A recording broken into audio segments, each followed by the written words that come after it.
Hello, Miami Dolphins fans. How are you today on this Friday, July 10th? I am Michael Leva here on the Sleeper Dolphins YouTube channel. Hope everyone had a nice 4th of July holiday. Got a few things to talk about in the world of the Miami Dolphins. As always, if you're as you watch us on YouTube, please be sure to smash that like button and make sure you are subscribed to the channel. And if you're on Twitter/X, please be sure you are following us at Sleeper Miami. Okay, let's get into it. The main topic of today's show, and I've been waiting to talk about this one for a little bit because the news broke earlier this week, and it was that report story that Sean Payton, head coach of the Denver Broncos, in 2024 had the idea that he was going to step aside and become the offensive coordinator and the assistant head coach and let Bill Belichick, that's right, let Bill Belichick become the head coach of the Broncos until he got 15 wins to break Don Shula's all-time record.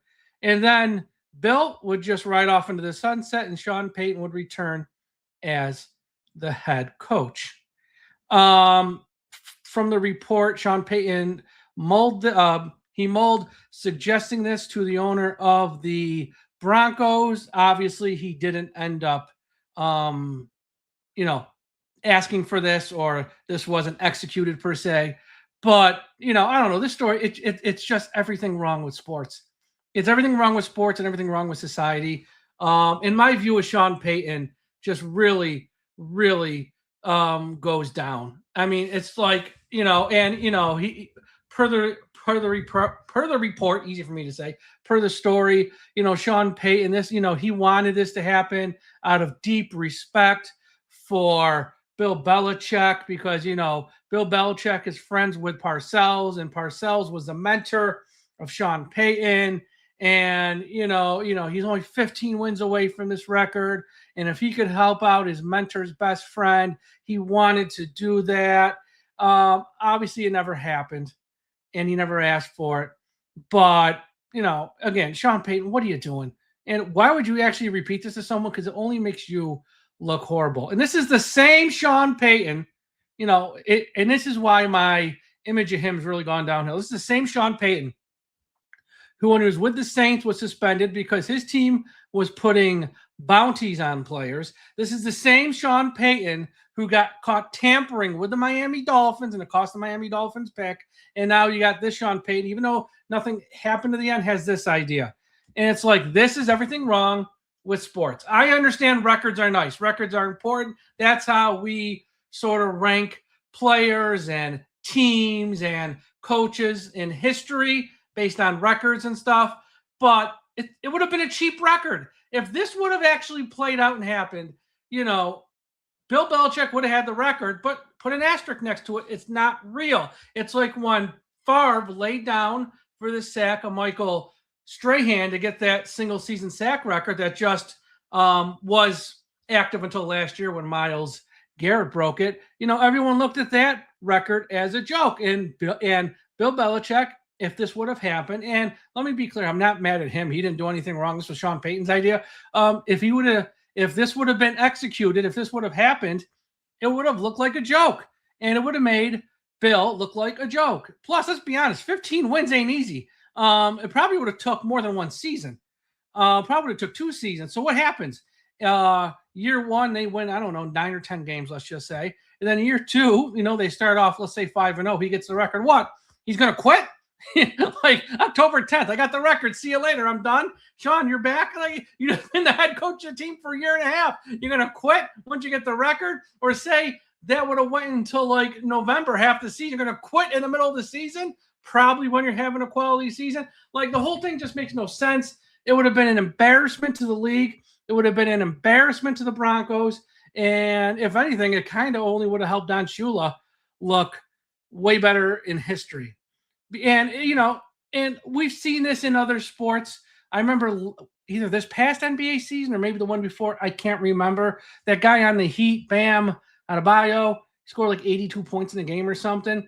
And that was and I guess it was a team record or third most all time in NBA, something like that. I don't know the exact record, but he was chasing the record. The Heat were up by 40 with like 1 minute left. They're fouling like the worst team in the league because they want to get the ball back because they want to feed them the ball. It's like when you're up by 40, you're fouling on purpose. You're calling timeouts for no reason because you're up by 40, just so you can get the ball back and force feed the ball to him so he has a chance to score more. That's not a real record either. Okay, that's not a real record either. This Don Shula record of most wins all time is iconic. Now, why is it iconic?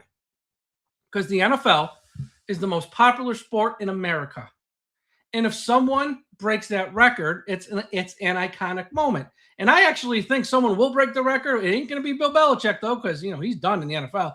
It's going to be Andy Reid. And, he's not that far off. And when you have Pat Mahomes at quarterback, you get a lot of wins most years, and you got a lot of wins in the playoffs most years. So I think there's a chance he will break the record, and that's cool. Records are made to be broken, and no one's saying, even as a fan of the Dolphins, Don Shula must hold on to that record forever. If someone legitimately breaks it, like Andy Reid, awesome. Or maybe someday, way, way down the road, Sean McVay, because he started off so young and they win like 10 games every year. Something like that, he could absolutely break that record eventually, many, many years down the road. Reid's much closer. They earned it. No shortcuts. Tip of the cap. You're a great coach. It's okay if Don Shula's number 2. It's not the end of the world. But if this would have happened, this would have been a disgrace. And, I was never a anti-Sean Payton guy.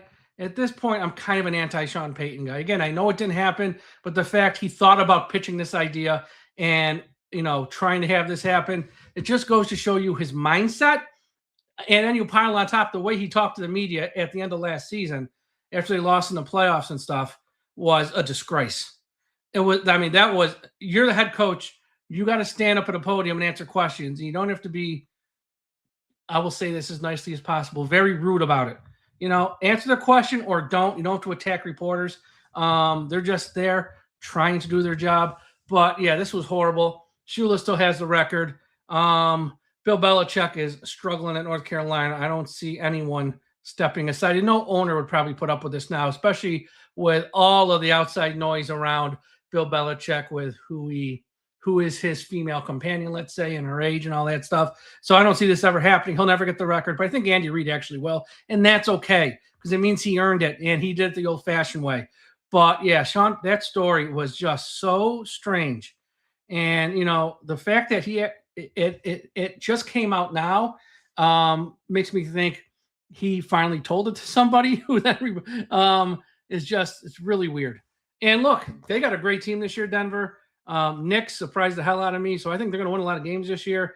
But, yeah, just a weird story there involving Don Shula. Other news earlier this week, former Miami Dolphins cornerback Rasul Douglas, who was outstanding for Miami last year, signed with the Washington Commanders. I know a lot of fans and some in the media were questioning why Miami didn't make an effort to bring him back as you look at Miami secondary and honestly probably the worst in the league right now. I understand it, though. The Dolphins are on a youth movement. It's year one of a rebuild, new regime, new coach, new general manager. You don't need an older cornerback, no matter how good he was last year, being a progress blocker to Juju Brents, Jason Marshall, Chris Johnson. We got to find out if those young guys can be foundational pieces for the Miami Dolphins moving forward. We need to find out if those guys we can get a 1-2 punch there at cornerback who can be our starters moving forward. Because if Miami, is picking like 6th or 7th next year, or maybe a picking around 2, if they need to add a corner, we have to know that. And, if Rasul is on the team, are they going to win that many more games in Miami? Probably not. It's not going to make an impact where, without him, we're only going to win 4. With him, we're going to win 10. No, that's not going to happen. So it's time to play the kids this year. That's what this year is about. And now for Rasul, he goes to a team, Washington, who 2 years ago was in the NFC Championship game and, so close to winning and heading to the Super Bowl. So he goes a chance there to maybe win a ring or at least be in contention at the very least. And for Miami, yeah, Juju Brents, Chris Johnson, Jason Marshall, Storm Duck. Let's see what you got because this year is about you guys. And if you guys, it's going to be tough. They play, if you look at their schedule and who they play, man, they're going up against a lot of great wide receivers. They got Minnesota, Justin Jefferson. They got Cincinnati with all those guys that they're going to have to face. The Broncos now with Waddle as a member of the Broncos. Let me see. Obviously, you got 2 games with the Bills, 2 games with the Patriots. Those are, offenses that are, pretty dang good. Who else? Let me see. You got the Packers and all the wide receivers they can throw at you. Let's see. San Francisco, they're not so hot. You got the Lions, obviously. Amon-Ra St. Brown there. Chicago's got a few good wide receivers now. Even the Chargers have upgraded wide receivers. So the secondary is going to be tested most weeks.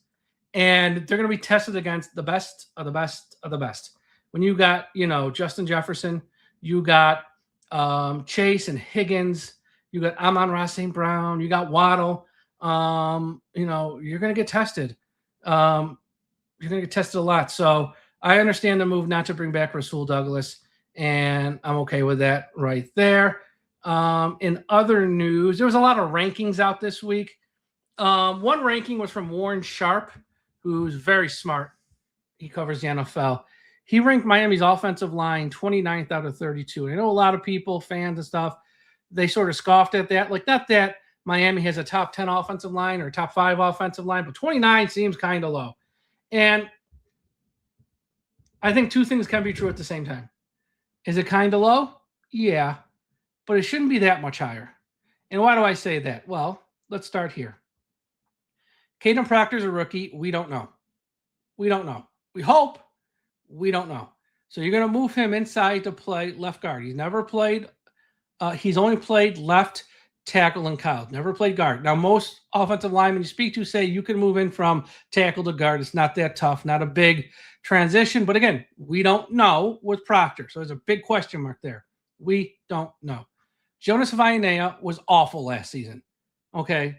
Let me say this again. Jonas Vainea was awful last season. He spent so much time on the ground. I felt like I should have bought him a life alert for Christmas and mailed it to him. Help, I fallen. I can't get up. He was terrible. Now you're moving him from left guard to right guard. And, right guard was a spot he had a lot of success in college. We'll see if that helps. I don't know. Nobody knows. That's another big question mark. And then you got Austin Jackson, who outside of Tua Tagovailoa, nobody misses more games. And he probably missed more than Tua, actually, the past 2 seasons. He probably missed more games than Tua. Austin Jackson's never on the field. So, look, there's only 5 offensive linemen. You got huge question marks at 3 of them. So that's why you're ranked 29th. Now, there's a lot of upside here. If Caden Proctor plays like we think Caden Proctor should play like, and is just a dominant left guard next to Patrick Paul, well, then if he does this type of ranking, come November, it's going to be much different. If Austin Jackson can stay healthy, because when he's healthy, he's actually pretty good. Problem is, he's never healthy. If he can stay healthy, well, now that solves another question mark. Jonah, I don't know, honestly. Because what I saw last year, in my opinion, I don't think it was an issue of left side or right side. I just saw a guy who can't play. And I know some people, really, really stick up for Jonah. I think because when Miami selected him, they really went out on a limb. Like, this guy's the real deal. We traded up from the bottom of round 2 to the top. It was worth everything we gave up. This guy's a home run, and he was anything but. So I think a lot of people are just sort of hoping, wish casting that he turns it around. I don't know. I saw a guy who was just a bad football player last year. Now, that doesn't mean he can't improve or won't improve. I'm just saying I understand why they're ranked 29th. And I think, to me, the biggest question mark heading into this season is Jonah. Because I think Caden Proctor is going to be okay. He's going to be fine. Will he be a star in a year? Are we going to be saying we should have took Reuben Bain? We should have took Caleb instead of him? I don't know. Talking about Caleb Downs, the safety who went to the Cowboys when Miami could have sit tight and just took him. I don't know about that, but I think he'll be okay. And I think Austin Jackson, he has to know if he doesn't stay healthy this year, like, he's going to get cut at the end of the season. And if he gets cut, like, what team's going to want to sign a guy who just never plays? So I think Austin Jackson's going to be highly motivated to stay healthy. I think Caden Proctor will be okay. I think, to me, the biggest question mark is Jonah, because I just don't think he's very good. And I know it was just a rookie last year. and they moved him to the left side, which wasn't his strong spot. So I'm willing to give him a little bit of time here to see how he does on the right-hand side of the line. I don't care what he does in training camp. I don't care what he does in preseason games. Come week 1, when the games count, that's when we need to see him. And, we'll see. Here's the deal, too. I don't know if he's a sure thing to start come week 1. If he has a bad training camp, he could get passed on the depth chart. So we'll see. But that ranking, I know, got a lot of fans of Dolphins like, I can't believe he ranked as 29th. Well, maybe that's a little low, but it's closer to being right than it is being wrong. Like, this isn't a top 10 offensive line. This isn't the top 15 offensive line. I don't even think it's a top 20 offensive line. That ranking in my book maybe should have been 24, 25. So he's 29. Okay, it's a little low, but is what it is. The other ranking that got a lot of fans of the Dolphins upset was the Devon Achane one from ESPN. Each year they do this where they reach out to NFL coaches, executives, and scouts. I think 70 of them total. And they have them rank each position. They got to running backs. They had Achane 8th. Number 1 was Bijan Robinson. Number 2 was Jamar Gibbs. Number 3 was Saquon Barkley. Number 4 was Christian McCaffrey. Number 5 was Jonathan Taylor. Number 6 was Derrick Henry. Number 7 was James Cook. 8 was Achane. To me, the highest you could have put Achane was 6th, and I don't have a big problem with 8th. I would put him above Henry because I think Henry, he's a great player, but he doesn't catch a lot of balls, and age is a factor here now for him. James Cook and Achane are very, very close. They're very close. I like Achane slightly more, but I mean, it's razor thin. So in my personal rankings, I think ESPN got the top 5 right, and I have Achane 6th. They got him 8th, is what it is. I know that got a lot of fans upset there, but it's going to be interesting too. Thinking about the rest of the position groups, outside of linebacker with Jordan Brooks, I don't think Miami's going to have anyone else ranked. At tight end, they won't. Wide receiver, they won't. Quarterback, they won't. Defensive line, no. Secondary, no. Kicker, no. Punter, no. So I think Jordan Brooks at linebacker will be ranked inside the top 10. But I think it's just going to be Brooks and Achane. And I would expect the linebacker rankings. I didn't check today what came out. Next week, I think they're doing the offense first. So I'd expect linebacker to come out at some point next week. So we'll see. And we'll talk about that, where he falls. But I think those are the only 2 Dolphins going to be ranked. I can't see anyone else being ranked on this team. Rosters had a lot of turnover. So a lot of the big names who would have been ranked sort of aren't here anymore. So yeah, we'll see about that as well. But that's all for today's show. Again, if you're on Twitter or X, follow us at Sleeper Miami. And right here on YouTube, thank you for watching the Sleeper Dolphins YouTube channel. As always, smash that like button, subscribe to the channel. Put up comments below as well. If you got any topics you want me to talk about on an upcoming show, let me know. Training camp's not till like the first week of August, so between now and then, not a lot of hot topics to talk about. So if you have a topic or an idea you want me to talk about, put it in the comments. I will see it, and I will talk about it on an upcoming show. Everyone have a great weekend, and we'll talk to you again after a while.